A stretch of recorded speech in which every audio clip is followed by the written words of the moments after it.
सभी को जय मसीह की और एक नए प्रार्थना वीडियो के साथ आप सभी का फिर से स्वागत है। परमेश्वर का उद्देश्य जानो। क्या आप जानते हैं ऐसे व्यक्ति के बारे में जिसने अपने जीवन में सिर्फ 2 बार परमेश्वर को पुकारा, मतलब सिर्फ 2 बार उसने परमेश्वर से प्रार्थना की और परमेश्वर ने उसकी सहायता भी की।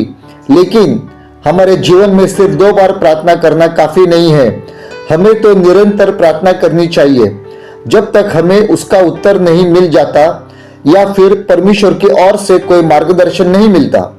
अगर हम ऐसा नहीं करेंगे तो हमारा जीवन नाश हो जाएगा, जैसे शिमशोन के साथ हुआ। शिमशोन का जन्म इसलिए हुआ था कि वो इस्राएलियों को पलिश्तियों के हाथों से छुड़ाए। वो एक नाजिर था, मतलब परमेश्वर के लिए अलग किया हुआ व्यक्ति, जिसका जन्म विशेष उद्देश्य के साथ हुआ था। लेकिन उसने अपने जीवन में इन बातों को गंभीरता से नहीं लिया और वह गलतियां करता रहा। उसने आज्ञा पालन नहीं किया। आइए देखते हैं न्यायों की किताब उसका 15 अध्याय और वचन 18 और 19 में। शिमशोन को बड़ी प्यास लगी, उसने यहोवा को पुकारा। उसने कहा, तूने अपने सेवक के हाथ में यह महान विजय प्रदान की है। अब क्या मैं प्यास से मर जाऊंगा और बेखतना पलिश्तियों के हाथ में पड़ जाऊंगा? तब परमेश्वर ने भूमि में एक गड्ढा कर दिया और उसमें से पानी फूट कर निकल पड़ा। जब शिमशोन ने पानी पिया तब मानो उसका प्राण लौट आया और वह पुनर्जीवित हो गया। आइए देखते हैं शिमशोन की दूसरी और आखिरी प्रार्थना, न्यायों की किताब 16 अध्याय 28 से 30 वचन तक। तब शिमशोन ने यह कहकर यहोवा की दुहाई दी कि हे प्रभु यहोवा, मेरी सुधि ले। हे परमेश्वर, अब की बार मुझे बल दे कि मैं पलिश्तियों से अपनी दोनों आंखों का एक ही पलटा लूं। तब शिमशोन ने उन दोनों बीच वाले खंभों को जिनसे भवन संभाला हुआ था पकड़कर एक पर तो दाहिने हाथ से और दूसरे पर बाएं हाथ से बल लगा दिया। और शिमशोन ने कहा, पलिश्तियों के संग मेरा प्राण भी जाए। और वह अपना सारा बल लगाकर झुका। तब वह भवन सब सरदारों और उसमें के सारे लोगों पर गिर पड़ा। सो जिनको उसने मरते समय मार डाला वे उनसे भी अधिक थे जिन्हें उसने अपने जीवन में मार डाला था। हम देखते हैं दोनों बार परमेश्वर ने उसकी प्रार्थना सुनी और जैसा वह चाहता था वैसा ही परमेश्वर ने उसके साथ किया। जब वह प्यासा था तब उसकी पानी की जरूरत पूरी करने के लिए परमेश्वर ने एक गड्ढा खोदा और उसमें से पानी निकाला। दूसरी बार जब वह पलिश्तियों से अपना बदला लेना चाहता था, क्योंकि पलिश्तियों ने उसके साथ धोखा किया था, उसका सिर मुंडवा कर उसकी दोनों आंखें फोड़ डाली थी, इसलिए उसने परमेश्वर से बल मांगा और परमेश्वर ने उसे इतना बल दिया, इतनी ताकत दी कि उसने मरते समय अधिक संख्या में पलिश्तियों को मार डाला।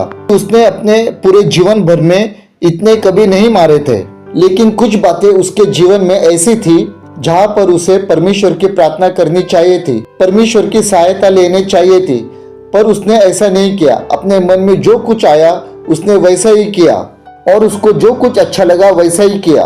और इसलिए वो ऐसी परिस्थिति में आ गया कि उसे आखिर में यह कहना पड़ा कि मैं भी उन पलिश्तियों के साथ में मर जाऊं। और ठीक वैसा ही हुआ जैसा उसने चाहा और फिर वो पलिश्तियों के साथ मर गया। हमें भी परमेश्वर ने विशेष उद्देश्य के साथ चुना है। हमें हमारे जीवन में हर वक्त प्रार्थना करनी चाहिए, परमेश्वर से मार्गदर्शन लेना चाहिए। जैसे शिमशोन ने 2 बार परमेश्वर को पुकारा, परमेश्वर ने उसकी सहायता की।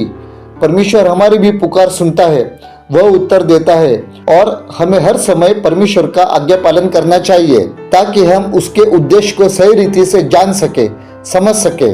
प्रभु परमेश्वर शिमशोन के जीवन के द्वारा आप सभी को बड़ी आशीष दे। आइए विश्वास से प्रार्थना करें। प्रभु यीशु, मैं आज यही प्रार्थना करता हूँ, जितने भी लोग आज इस वीडियो को देख रहे हैं, प्रभु यीशु तू सभी के ऊपर अपनी दया कृपा कर। और प्रभु जिस तरह शिमशोन की जरूरत को तूने पूरा किया, जब उसे पानी की जरूरत थी तूने उसे पानी दिया प्रभु जी, उसी प्रकार हम यही मांगते हैं प्रभु जी, आज जिस किसी को भी जिस किसी चीज की जरूरत है प्रभु यीशु तू उनकी हर एक जरूरत को तो पूरा कर। और प्रभु परमेश्वर, जैसे तूने शिमशोन को पलिश्तियों से लड़ने के लिए बल और ताकत दी, उसी प्रकार हम आज यही मांगते हैं, यही प्रार्थना करते हैं प्रभु यीशु, आज जितने भी लोग बलहीन हैं, शक्ति तुझसे मांग रहे हैं प्रभु जी, और प्रभु मेरी यही प्रार्थना है, तू सभी को अपने बल से भर दे प्रभु यीशु, और उनको तो अपने सामर्थ्य से भर दे और अपने शत्रु शैतान से लड़ने के लिए सभी को तू ताकत दे। और अंत में मैं यही प्रार्थना करता हूँ प्रभु यीशु, हर एक को तू निरंतर प्रार्थना करने के लिए सहायता मदद कर और अपने प्रार्थना जीवन में तू सभी को बढ़ा। यीशु मसीह, तूने मेरी प्रार्थना सुनी है, इसलिए मैं तेरे नाम को धन्यवाद देता हूँ। आमीन।